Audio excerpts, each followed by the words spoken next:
Okay, good morning everyone. Welcome once again in our new part of accounting ratio. Here I will write accounting ratio. Okay, so here before going to our next ratio, total asset to date ratio, that is our total asset to date ratio, that is our new ratio. Before going to that, we will cover balance sheet. Let's recap our balance sheet. It's very important to recap the balance sheet and know all its particular items. Let us understand. First of all, in liability side, what will come? Shareholder funds. Shareholder funds. In shareholder funds, what will come? Share capital and reserve and surplus. Then, second, here will come debts, long term debts, long term borrowings. Remember this word, we will always write here borrowings and long term provisions. Okay, these collectively called debts. Okay, now here come current liability.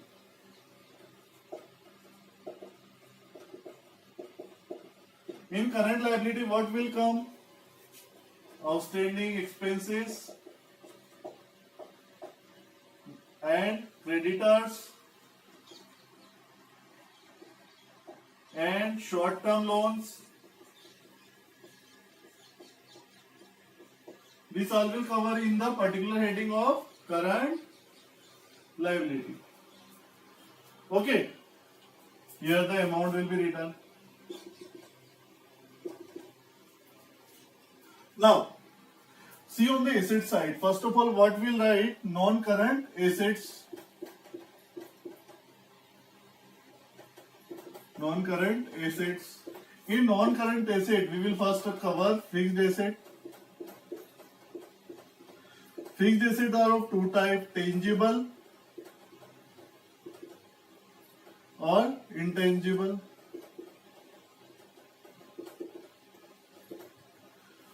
Okay, then after, this is non-current assets. Then after it will come non-current investments.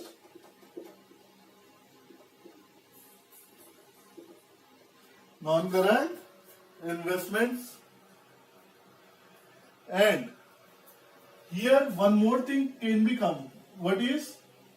Long-term loan and advances. Remember systems. This is long-term borrowing, it's a liability, and it's a long-term loan and advances, it's our asset. That is very important in this chapter to be known. Now,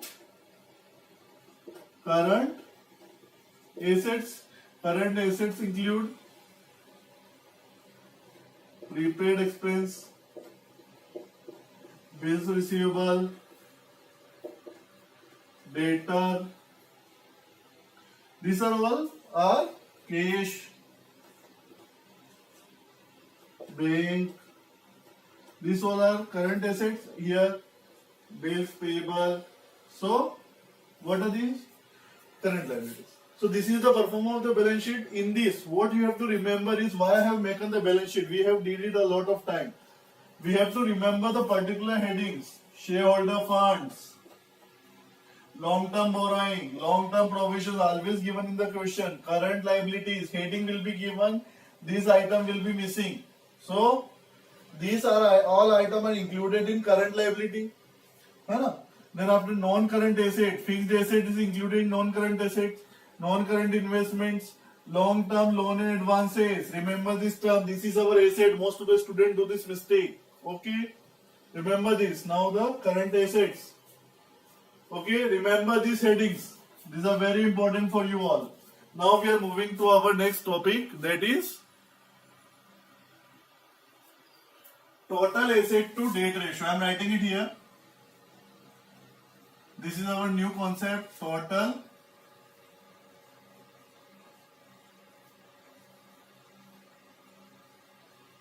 to debt ratio. See here the ratio, total asset to debt ratio. Total asset, what will be the ratio? Total asset divided by total assets divided by debt.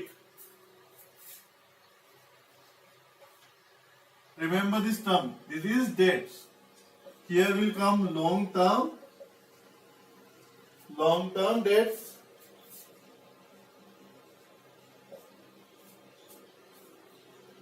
Okay, short term loans will come here? No. Only the long term loans will come in this debt.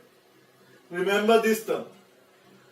Now, why I have shown you this balance sheet? I have shown you this balance sheet that why? Because whatever these assets will be, remember this, here it will be, they are total assets. Here the total assets amounts will come, and here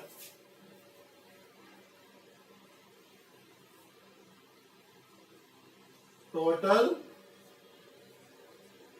debts. Here the amount will come, that will be the total. Okay, so this total amount is total assets and this is total debts या फिर total liabilities.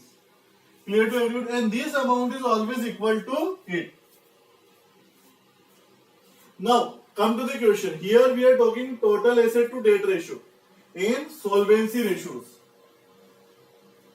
Solvency ratio, we are talking about the first ratio, total asset to debt ratio.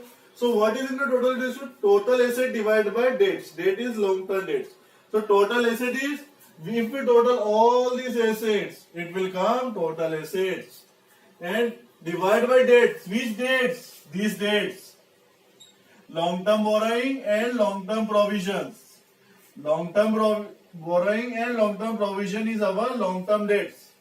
We will not add current liability or shareholder fund. Only this borrowing and provisions will come in the debt. Clear to everyone? So now we will solve some practical questions. Here the question, illustration number 47, page number 4.30. Question given us long term debts 16 lakh, total asset 24 lakh. And question asked us to find out total assets to debt ratio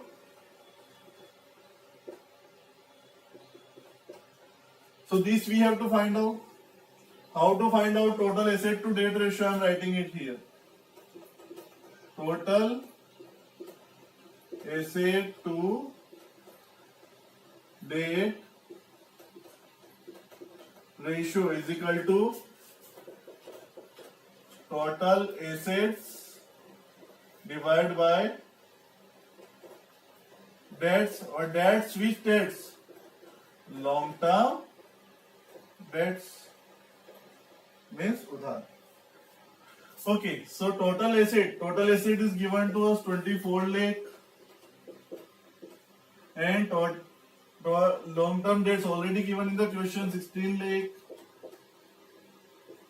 So if we will cut it, what will come? Cut this, it will come around 1.5. So the ratio will be 1.5 divided by 1. Okay? This is how you have to solve these types of question. This is under the solvency ratio first, total asset to debt ratio. Okay. And the objective of computing this ratio is to establish relationship between total asset and long-term debts. Here one thing should be noted. In solving these types of questions, total asset to debt ratio. Current asset, remember this term, current asset include spare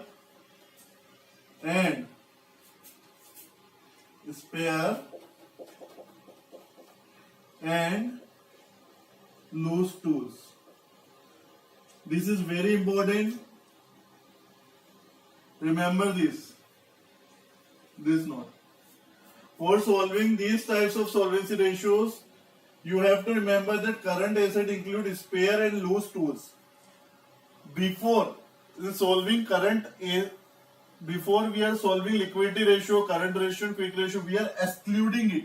We are not taking it. But right now we have to take in this ratio because it includes. It's given in your book also. Remember it. Okay, moving to our next question.